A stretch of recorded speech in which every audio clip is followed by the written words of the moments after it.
Imagine acordar em uma fazenda isolada e descobrir símbolos gigantes gravados no seu milharal durante a noite.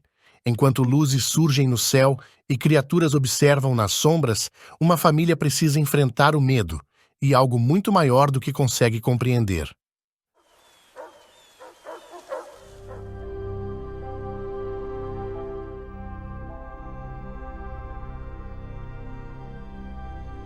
Se isso já deixou você olhando para o céu com desconfiança, então faz o seguinte: já deixa o like e um hype para fortalecer o canal. Graham Hess não despertou por causa de um barulho comum da fazenda. Foi aquela sensação incômoda de que o universo tinha resolvido aprontar. Meryl também levantou da cama com a mesma inquietação. Então, vieram os gritos de Bo e Morgan vindos do milharal. Quando os dois chegaram à plantação, deram de cara com um círculo gigantesco, impecavelmente desenhado entre as fileiras. Nada de pegadas, nada de explicação fácil, só perfeição geométrica no meio do milho. Graham pensou logo em Lionel e sua turma, especialistas em confusão. Porém, as crianças trouxeram outro problema. Houdini tinha urinado dentro de casa e parecia estranho. A xerife Caroline apareceu para investigar. Enquanto Graham relatava o ocorrido, Morgan tentava tranquilizar Bo, que insistia que a água estava contaminada. Ao se aproximarem do cachorro, o animal reagiu com uma agressividade nada habitual. No campo, Caroline descartou vandalismo. A complexidade do desenho não combinava com brincadeira adolescente. Ela mencionou relatos de animais agressivos em fazendas próximas. A tensão subiu alguns degraus. Graham correu de volta para casa ao pressentir que algo pior estava por vir e encontrou Morgan tremendo, mãos sujas de sangue. Para defender a irmã, o garoto tinha cravado uma faca no pescoço de Houdini. Em choque, usou o inalador para conter a asma. Graham levou Bo para dentro e ordenou que Meryl prendesse Isabel. À noite, Bo afirmou que havia um monstro do lado de fora do quarto. Pediu água, mas rejeitou o copo ao lado da cama, alegando que o gosto estava errado. Também perguntou se o pai ainda conversava com Colleen, a esposa falecida. Graham admitiu que às vezes falava, mesmo sem resposta. Ao olhar pela janela, viu uma figura no telhado. Chamou Meryl. Pensaram em vândalos e decidiram cercar o invasor, correndo em direções opostas. A criatura saltou com agilidade absurda e sumiu no milharal, como quem conhece o terreno melhor que o dono. No dia seguinte, Caroline voltou. Morgan se distraiu com o walkie-talkie dela e a xerife sugeriu usar a babá eletrônica de Bo como recurso extra. A menina seguia espalhando copos d'água pela casa, recusando todos. Na cozinha, enquanto relembravam a perseguição da noite anterior, Meryl admitiu que não tinha sido rápido o bastante. Então, Bo percebeu algo estranho. Todos os canais da televisão exibiam exatamente a mesma programação. As notícias mostravam centenas de círculos idênticos surgindo ao redor do planeta. Um especialista recordou fraudes desmascaradas na década de 70, mas destacou que a escala atual era inédita e provavelmente legítima. Diante disso, Caroline aconselhou Graham a levar a família para a cidade e marcou o encontro numa pizzaria. Bo e Morgan foram à livraria. O garoto procurou livros sobre extraterrestres. Graham passou na farmácia para buscar remédio de asma. Meryl entrou num centro de recrutamento. Na farmácia, uma atendente perguntou se o mundo estava chegando ao fim e quis confessar pecados ali mesmo, no balcão. Graham explicou que não era mais reverendo, mas ela insistiu, como se ele ainda tivesse linha direta com o céu. No escritório militar, um soldado comentou com Meryl sobre sombras vistas na cidade, sugerindo reconhecimento antes de uma possível invasão. Na livraria, Bo pediu mais água e rejeitou a que estava na mão, como sempre. Morgan explicou ao atendente que essa mania vinha desde a infância. Olá, meus queridos Bigs. Este é o resumo do filme Os Sinais. Comente bom filme para a gente saber que você esteve atento a cada detalhe do vídeo. Agora vamos continuar. Ele comprou um livro sobre extraterrestres e seguiu para a pizzaria, onde a família se reuniu. No estacionamento, Ray apareceu. Bo perguntou quem era. Silêncio geral. O clima ficou pesado enquanto ele entrou no carro e foi embora, como se tivesse esquecido algo que não cabia em palavras. No caminho de volta, Morgan captou ruídos estranhos na babá eletrônica de Bo e sugeriu sinais alienígenas. Graham e Meryl trataram como histeria coletiva. Só que, ao descerem do carro, o aparelho voltou a chiar. Meryl pediu que Graham ficasse imóvel para manter o sinal. Bo e Morgan subiram no capô para melhorar a recepção. Morgan disse ouvir dois alienígenas conversando. De repente, silêncio absoluto. À noite, Isabel latiu para o milharal como se cobrasse aluguel atrasado. Graham entrou com uma lanterna e percebeu algo se movendo entre as plantas. Numa clareira, gritou que não denunciaria os círculos à imprensa como se estivesse negociando com o nada.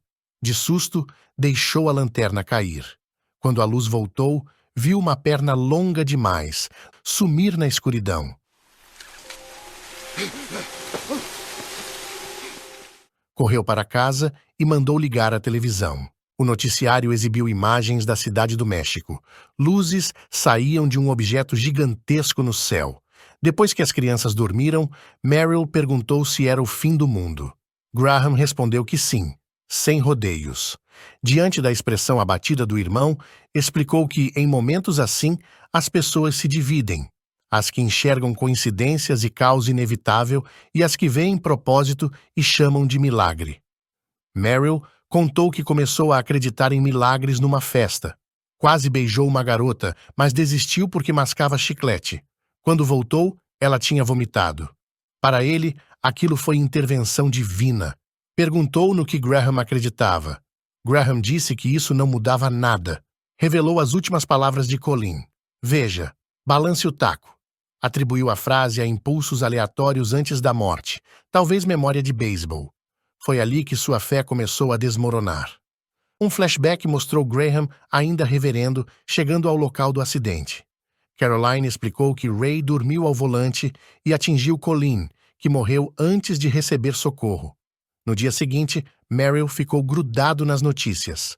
Bo e Morgan mergulharam no livro, que sugeria duas hipóteses: exploração pacífica do universo ou invasão por recursos. Ao folhear, Graham viu a foto de uma fazenda parecida com a deles, com 3 corpos, um adulto e 2 crianças, mortos ao lado. O telefone tocou. Ao atender, Graham ouviu apenas uma palavra e reconheceu a voz de Ray. Dirigiu até a casa dele. Ray estava dentro do carro, malas prontas. Disse que tentava ligar havia tempo.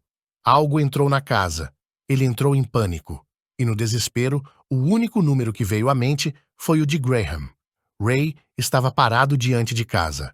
A culpa pesava mais que as malas no porta-malas. Disse que, no dia do acidente, estava exausto. A estrada seguia vazia, mas ele dormiu justamente quando Colleen caminhava por ali. Para ele, não foi coincidência infeliz, e sim algo escrito. Decidiu fugir para um lago, porque reparou que os círculos nas plantações sempre aparecem longe da água. Antes de ir, pediu perdão pela morte de Colleen e por ter abalado a fé de Graham. E soltou a bomba final. Trancou uma criatura alienígena na despensa.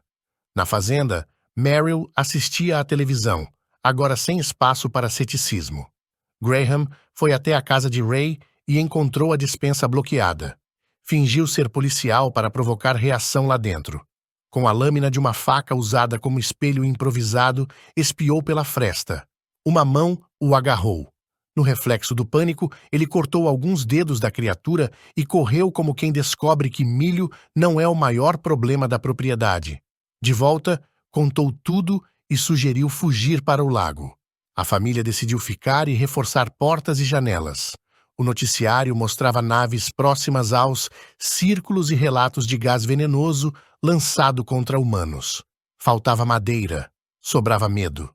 Meryl propôs um jantar caprichado, já que talvez fosse a última refeição tranquila. Morgan pediu que rezassem.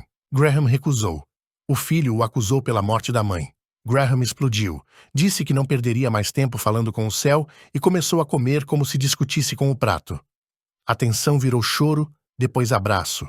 Uma despedida antecipada, sem garantia de amanhã. A babá eletrônica captou passos no telhado. Todos correram para o porão. Graham segurou a porta enquanto Meryl tentava travá-la e quebrou a lâmpada com um machado. Logo perceberam que o barulho era distração. Lembraram do antigo duto de carvão. Tarde demais. Uma mão alienígena puxou Morgan.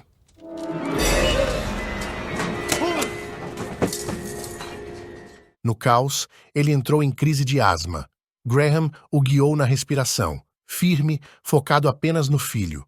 Um flashback mostrou Colleen presa entre o caminhão de Ray e uma árvore. Retirá-la significava morte imediata. Aqueles foram os últimos minutos de Graham ao lado dela. Ao amanhecer, o rádio anunciou que os alienígenas estavam recuando, deixando feridos para trás. Precisando do remédio de Morgan, saíram do porão. A casa estava revirada, mas vazia. Graham colocou o filho no sofá e foi buscar a televisão. Quando voltou, um alienígena o rendeu, pronto para liberar gás letal. Então, as últimas palavras de Colleen ecoaram. Morgan deveria continuar jogando, Bo ouvir o irmão, Meryl balançar o taco e ele próprio ver. Graham entendeu. Nada era aleatório. Olhou para o taco pendurado e mandou Meryl agir. A criatura soltou o gás. Meryl golpeou sem parar enquanto Graham puxava Morgan. A água espalhada por Bo queimava a pele do invasor. Ali estava a fraqueza. Meryl usou mais copos até a criatura cair de vez. Do lado de fora, Graham temeu que o gás tivesse feito efeito. Percebeu que a asma fechou os brônquios de Morgan e bloqueou o veneno. O menino acordou e perguntou se alguém o salvou. Graham respondeu que sim. Algum tempo depois, ele voltou a usar o colarinho clerical. Os sinais não estavam só nas luzes do céu. Estavam nos copos de água rejeitados, na asma, no taco guardado e nas palavras finais de Colleen. O que parecia acaso tinha desenho, e dessa vez não era no milharal. Se você gostou deste resumo, então recomendo assistir este outro aqui também. Garanto que vai gostar. Nos vemos lá.